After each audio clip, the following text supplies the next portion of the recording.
Okay, everyone, this video is actually for Zachman199.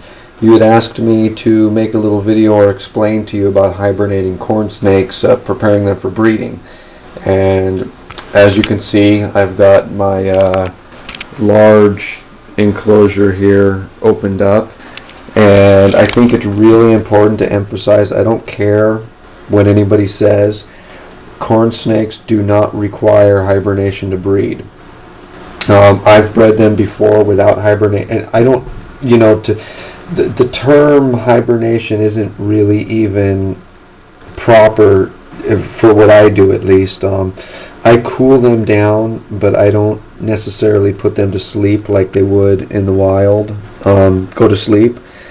I've had them before where I've kept them right up to their summertime temperature all winter long, and I put them together and they breed. I find the most important thing to do if you want them to breed is before they go into their season to breed is to separate the males and females if you keep them together. Separate them for a couple weeks at least, and then once you put them together they'll be all ready to breed. And of course you want to make sure they're the proper size and weight and healthy, obviously. So but this is pretty much what I do now, and I've got two females here. There's actually that one, and then there's that one, and as you can see they're not sleeping. As a matter of fact, I'll get the camera all the way down there.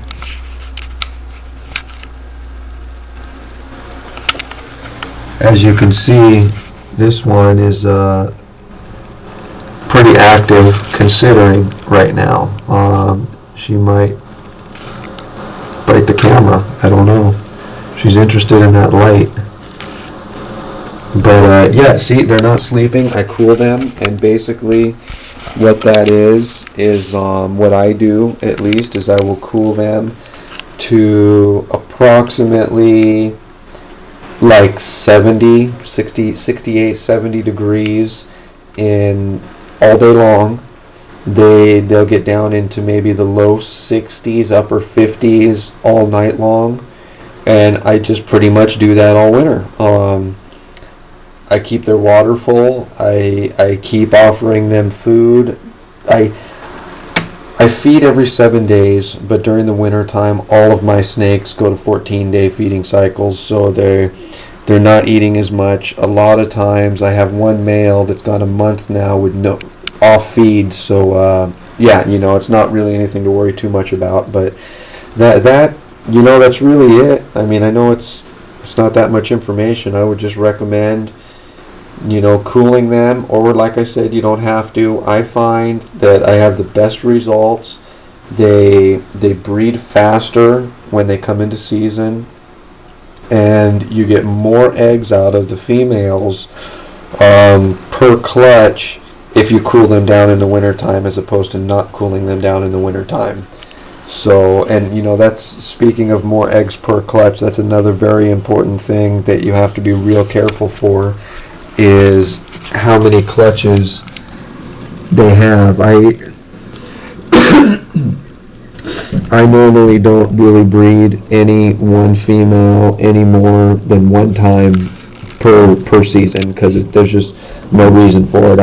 I think you can probably be fairly safe going with maybe 2 times, as long as your female is healthy and big. And I mean, as you can see from these ones, these are some pretty. This one's pretty young. She's not that big. She's breedable, but she's not that big. This one, however, she's a pretty big girl. Let's see if I can move the water bowl out of the way here. What are you gonna? She looks like she wants to bite me. She's a nice fat Okatee, and yeah, she's not going to be any problem breeding at all, this one. And basically what I do is my snakes, they all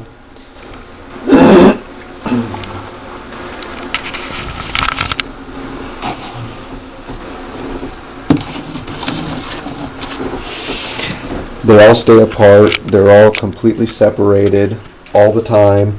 unless they're cooling. What I normally do at the beginning of the season when I start to cool them down is I will put them all in this large enclosure here all together. Let me explain. All together, I mean 5 adult snakes. I wouldn't put 20 in this thing. It's just not enough room. But I currently have 3 adult breedable males and 2 breedable females that I'll put together in this enclosure here.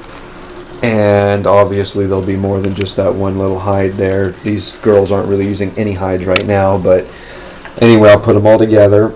And that is probably somewhere around October.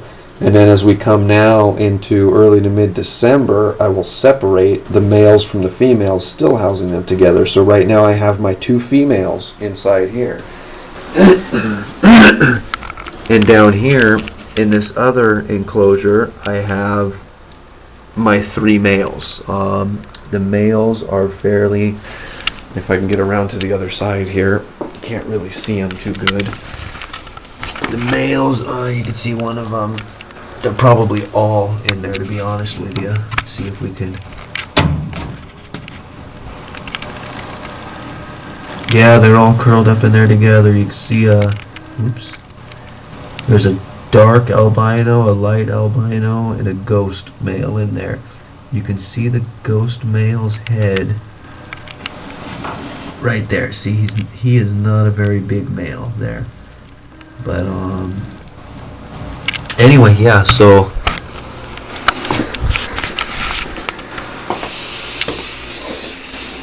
we separate the males from the females. They'll still stay separated, and you know, it's been a couple years actually since I've bred, and I'm thinking they're going to stay separated until early February, I want to say, at which time I will separate them all into their own individual enclosures. By that time I should have my rack system built, so that'll be great.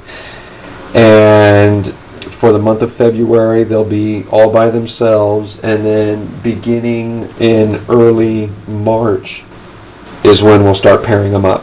And hopefully, well, not hopefully, I know I've done it before, that you know, they're going to go nuts over each other, and we're going to have eggs, no problem. The first lockup we get is going to produce eggs. It's not going to be, we're not going to have to try a second time. So yeah, anyway, there you go. I hope that answered your question, and you know, have a good time.